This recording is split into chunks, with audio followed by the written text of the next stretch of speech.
Hoy tenemos un invitado muy especial, un hombre sabio y humilde, que dejó todo por seguir a Cristo, cuya voz conmovía multitudes y que aún hoy es invocado por millones para encontrar lo perdido y reencontrar la fe. Sí, hoy entrevistamos a San Antonio de Padua. Esto es Encuentros Eternos.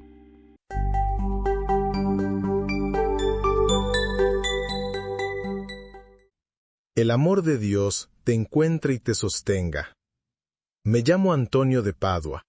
Mi nombre original es Fernando de Bouillons, pero prefiero que me llames simplemente Antonio, como lo hizo el Señor cuando me mostró un nuevo camino. Vengo a compartirte no una historia de éxitos humanos, sino de confianza en Dios. Aprendí que la sabiduría sin amor no transforma, y que el conocimiento que no nace de la humildad solo alimenta el orgullo. Por eso dediqué mi vida a anunciar la palabra con sencillez, con la esperanza de que el Evangelio tocará corazones, uno a uno. No fui perfecto, pero sí profundamente amado, y eso bastó para que todo tuviera sentido. Mi deseo más profundo es que puedas experimentar ese mismo amor, cercano, tierno y verdadero. Porque cuando uno se deja encontrar por Cristo, incluso lo que parecía perdido, se convierte en luz. Querido hermano, es un regalo tenerte hoy con nosotros. Al pensar en tu vida, uno no puede evitar preguntarse, ¿cómo era ese niño que creció entre las calles de Lisboa? Mi infancia fue bendecida por la fe. Nací en Lisboa, en una familia cristiana que me educó en el amor a Dios y a los más necesitados. Desde pequeño, me sentía profundamente atraído por el silencio y la oración, incluso cuando la ciudad bullía a mi alrededor. Aún siendo joven, ya sentía que Dios me llamaba para algo más grande que una vida cómoda. Había en mí una sed que solo podía saciarse con su presencia. A esa edad, muchos apenas descubren el mundo, pero tú diste un paso importante. ¿Qué te llevó a ingresar tan joven a la vida religiosa? A los 15 años, mi corazón ardía con el deseo de conocer más profundamente a Dios. Ingresé a los canónigos regulares de San Agustín. Allí, en medio del estudio y la oración, comencé a entender el valor de una vida consagrada. Fueron años de formación intelectual y espiritual. Aunque estaba en el mundo, mi alma ya buscaba el cielo. Y luego, vino un cambio profundo en tu camino. ¿Qué sucedió cuando conociste a los primeros franciscanos? Me impactó profundamente la noticia del martirio de 5 frailes franciscanos en Marruecos. Murieron por proclamar el Evangelio. Ese fuego me encendió el alma. Vi en ellos un testimonio radical de entrega. Entonces pedí permiso para unirme a la naciente Orden de los Hermanos Menores. Cambié mi nombre a Antonio, como señal de mi nuevo comienzo. Anhelaba ir a África, y si era voluntad de Dios, derramar mi sangre como ellos. Pero ese viaje no resultó como esperabas. ¿Cómo viviste ese momento? No fue fácil. Partí con ilusión, pero al llegar me enfermé gravemente. Debí regresar. En el camino de vuelta, una tormenta desvió nuestro barco a Sicilia. Podría haber sentido que había fallado. Pero comprendí que no todo llamado se cumple como uno imagina. Dios me estaba preparando para otro tipo de misión, no menos heroica, la de la predicación. Y fue justamente allí donde tu voz empezó a tocar corazones.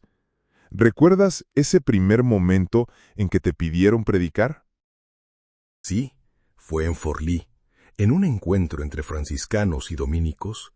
Nadie quería hablar, y me pidieron hacerlo a mí. Me había mantenido callado, casi invisible. Pero cuando tomé la palabra, el Espíritu Santo habló. No eran mis ideas, sino la palabra de Dios la que fluía. Desde entonces me enviaron de ciudad en ciudad. Era como si el Evangelio ardiera en mis huesos y no podía contenerlo. Muchos recuerdan que tus sermones no solo tocaban a los creyentes, sino también a quienes habían perdido el rumbo. Así es. Dios me llevó a lugares donde la fe estaba debilitada, donde el egoísmo y la herejía confundían al pueblo. Pero yo no iba a condenar, sino a iluminar. Usaba ejemplos sencillos, parábolas cotidianas. Quería que todos pudieran comprender el amor de Dios. Y sí, muchas veces vi cómo personas endurecidas se quebraban en lágrimas al sentir que eran amadas por el Padre. ¿Es cierto que predicaste incluso a los peces cuando los hombres no quisieron escucharte? Sí, eso ocurrió en Rímini. Algunos no querían oírme, y con humildad fui a la orilla del mar. Comencé a hablar, y los peces asomaron sus cabezas. No por magia, sino como señal del cielo. Aquello no fue un espectáculo, sino una llamada a la conversión. Y funcionó. Al ver aquello, muchos regresaron a la fe con el corazón contrito. Tuviste una vida breve, pero intensa. ¿No te pesaba tanto esfuerzo? El cuerpo se fatigaba, sí, pero el alma se llenaba de gozo. Caminar, predicar, escuchar, confesar, sanar, todo era entrega, y eso da vida. Aunque vivo solo 36 años, siento que he vivido plenamente. Nunca me falta el consuelo de Dios. Él me sostiene.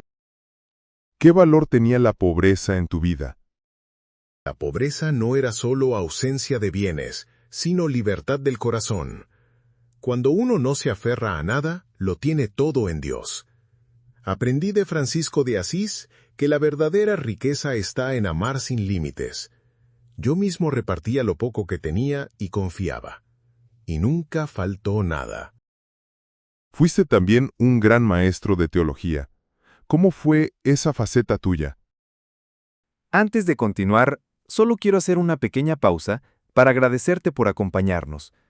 Si este contenido te está aportando algo bonito, te invito a que te suscribas, le des like, actives la campanita y nos dejes un comentario. Tu colaboración ayuda mucho, mucho, y no cuesta nada. De verdad, con ese pequeño gesto nos impulsas a seguir compartiendo luz, reflexión y esperanza. Fuiste también un gran maestro de teología. ¿Cómo fue esa faceta tuya? San Francisco me permitió enseñar, pero me pidió que no perdiera la humildad. Así lo hice. Enseñar para mí no era lucirme, sino servir. Quería que mis hermanos comprendieran mejor la palabra, que predicaran con fundamento. La sabiduría sin caridad no sirve de nada. Enseñar era, en el fondo, otra forma de amar. Di clases de teología principalmente en Bolonia, Montpellier y Toulouse, ciudades donde había conventos franciscanos que reunían a muchos hermanos en formación. Enseñé sobre las Escrituras, la vida de Cristo y cómo anunciar el Evangelio con claridad, pero también con ternura. Mis alumnos no eran teólogos de renombre, sino hermanos sencillos. Por eso me esforzaba por explicar con ejemplos concretos, con parábolas de la vida diaria.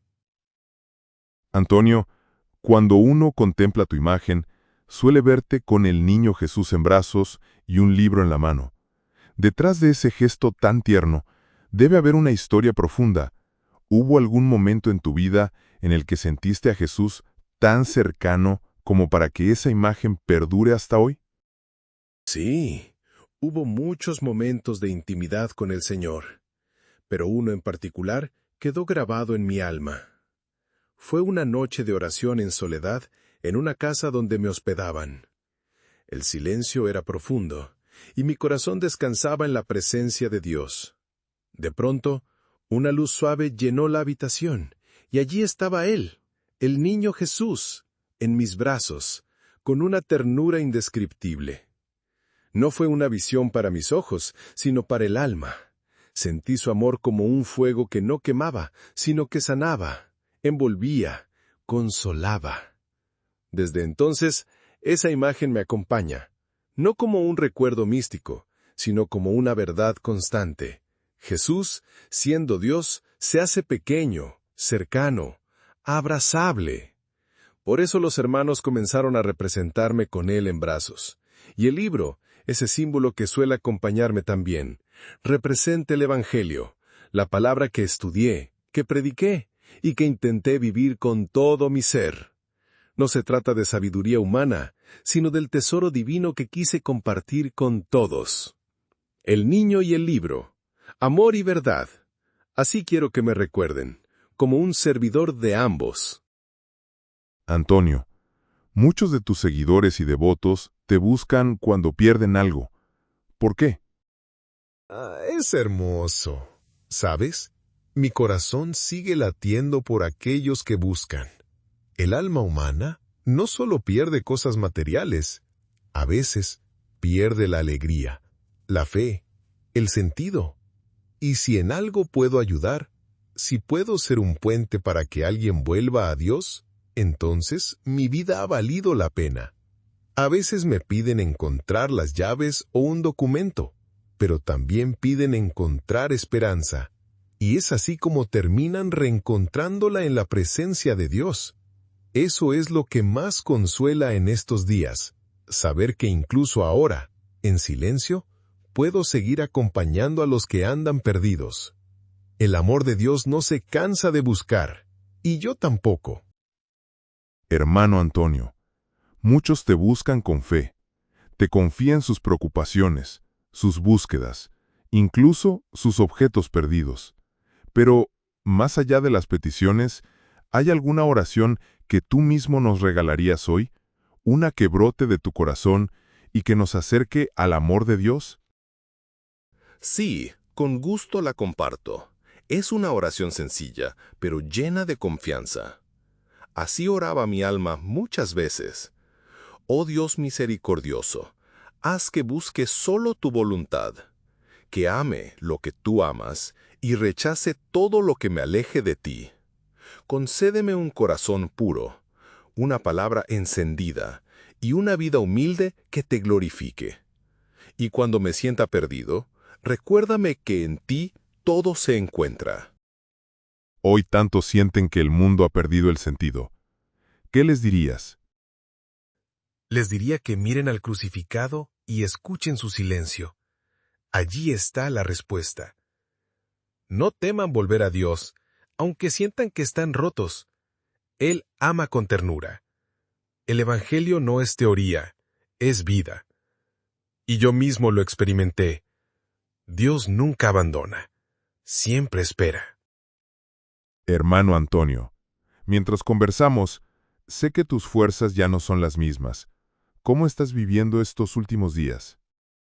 Con profunda paz, el cuerpo se va apagando poco a poco, como una lámpara al final de la noche. Pero el alma canta. Siento cerca al Señor, muy cerca, como si estuviera ya a las puertas. Lo murmuro en mi corazón, veo a mi Señor, y eso me basta. Me encuentro en Padua, tierra que me abrazó con tanto cariño durante mi vida de predicación, y ahora también en este tramo final. No hay temor, solo gratitud, porque no estoy muriendo. Estoy naciendo a la vida verdadera. ¿Te gustaría dejar una última palabra a quienes hoy nos escuchan? Sí, que no pierdan la esperanza. Que busquen a Jesús con un corazón sincero. Él está más cerca de lo que creen, y cuando lo encuentren, sabrán que todo lo demás, las pérdidas, las pruebas, las dudas, tiene sentido. Yo caminaré con ustedes, como un hermano, hasta que juntos contemplemos el rostro del amor. Antonio, gracias por abrirnos tu corazón. Ojalá que después de escucharte, sepamos buscar menos lo que el mundo ofrece y más aquello que solo Dios nos puede dar. Encuentren en Cristo todo lo que su alma ha perdido. Y que su palabra habite en ustedes como semilla viva, lista para florecer en amor y verdad.